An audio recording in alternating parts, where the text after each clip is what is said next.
Dude, what are you doing? Don't open the AliExpress app. You know how it's gonna go. You're gonna buy some homage watch, you're gonna wear it twice, and you're gonna sell it and lose money on it. No, man, don't worry. I know what I'm doing. I'm just gonna have a look and, I just bought one.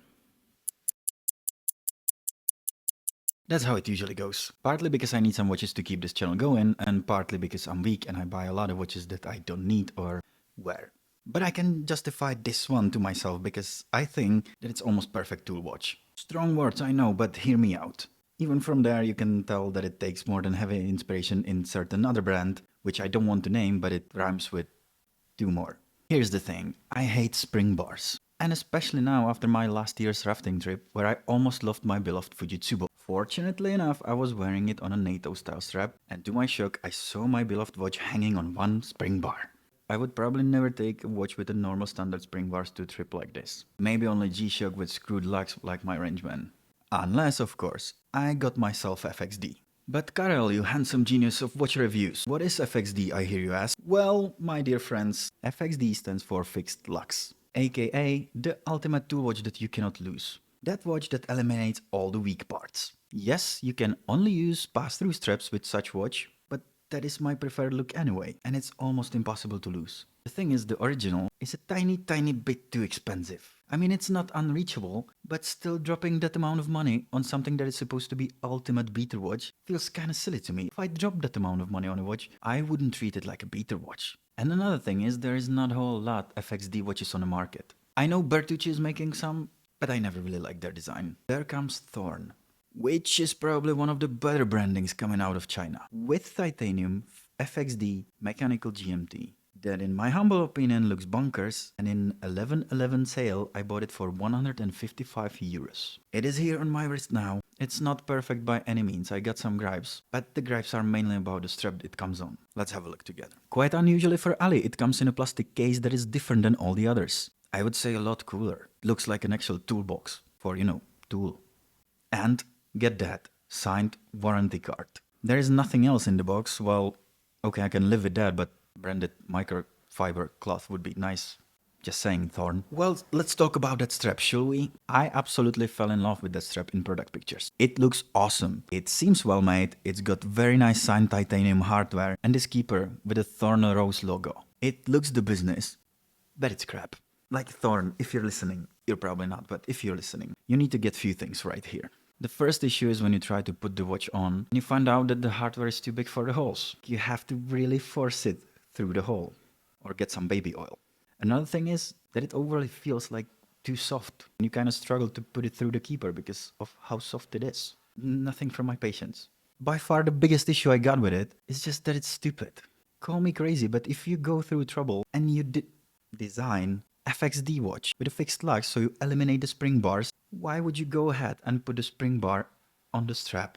And not even a good one. Look how wiggly, teeny, tiny crap it is. Like one hair from my cat feels stronger than that.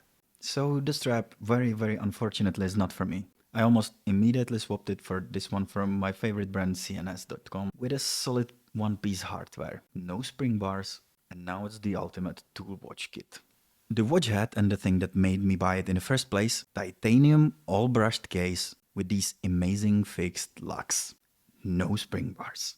I'm probably boring, I don't like dress watches or too flashy watches. This tool, ultimate tool aesthetic, right up my valley. Watches like these get me. There are chamfered edges with a bit different sheen of brushing to spice things up. And it's very nice brushing, almost satin-like. The watch measures 42mm in diameter, 51.5 lug to lug, 13.6mm thick and 22mm lug width. And it weighs nothing. It's super light. And I am incredibly crushing on the gunmetal color of the titanium. It's badass. Then you have the crown guards and visually perfect bezel. Matte black bezel, my personal favorite. Bi-directional 120 click with a meh action. Titanium bezels are normally pretty thin in action. This one is too. No surprise there. You can get a really good grip on it thanks to the coinage bezel, and it works. It just doesn't sound that great. There is a minimal amount of backplay and it's perfectly aligned. But 24 click bidirectional bezel would be probably better for this style of watch, or even better, normal dive bezel. Nobody's gonna persuade me that there is more people in this world that need to track more than one additional time zone than there is people that would actually use timing bezel. I use timing bezels all the time. That would turn this into my dream watch. Still, it is very nicely made and sharp. Crown is very good though. Titanium, super grippy and surprisingly smooth with immediate thread pickup. And of course it operates our Seiko NH34. If you thought it was a different movement, you're probably watching a wrong channel. By now, well-proven and reliable mechanical color GMT. And it made me realize that there was a space in my collection for two types of GMT. I already have one traveler GMT, and now I got a color GMT. For instance, my friend is in Buenos Aires now. And in this particular case, it seems very well regulated. My watch is losing about half a second a day, and I got nothing bad to say about the crown, really. The caseback is just plain brushed with nothing at all. And I think it's okay in this case. You have to use pass-through straps anyway and cover it up. Now let's talk about the dial, shall we? And it's very cool part of the watch. Printed minute track on the rehaut. Very crisp, perfectly aligned. That slopes down to the black matte dial. First I thought that the indices were printed, but they're actually applied blocks with a ton of lume. But this false patina that a lot of people hate, but I actually really like. Date cut out at 3 and no frame and no color matchy. Alright, at least it's legible, but yeah, they could have tried harder here. Thorn rose logo and a name at 12. Branding done right in my opinion. It looks cool, it sounds even cooler, like Viking name. Thorn! Well, this is actually my first Thorn watch. I was kind of avoiding them because although I like the name, I didn't really like what they put on the dial pretty much every time, like this exploration road. What does it even mean? Fortunately, they seem to come to senses and ditched it here. There is only 20 bar GMT in orange, water resistant and self-winding at 6. Could I live without a self-winding? Yes. But at least it actually means something, so I don't mind it either. That kinda goes in general for Chinese watches. They don't seem to realize that less can be more sometimes. Less can be more sometimes. Handset is snowflake style, which is by far not my favorite, and I wish this was another area where this watch wasn't such a close homage. Imagine how sick this would look with a sword style handset and a dive style bezel. They are perfectly sized, perfectly legible, ton of lume again. The part around the pinion is blacked out to give the illusion that they float above the dial, and it kinda works, but Engelmann does it better. There is the orange GMT hand that is pretty much just perfect, and the second hand with this tiny square. And it's all lumed. Again, all of them are perfectly sized. Lume, however, got me a bit buzzed at first, because when you turn off the light, it feels a bit underwhelming, so to say. Until I did wear the watch overnight, I looked at it at 5 o'clock in the morning and found out that the watch just doesn't fade. It reminds me a lot of my Orient Kamasu. If I should complain about lume, I would just say I wish it was a bit more consistent, because it feels like the application on hands is a bit lower than on the indices. Crystal, however, is just gorgeous. It is this tall bubble, double-domed crystal, with very few distortions despite being that tall, and fewer reflections thanks to the AR.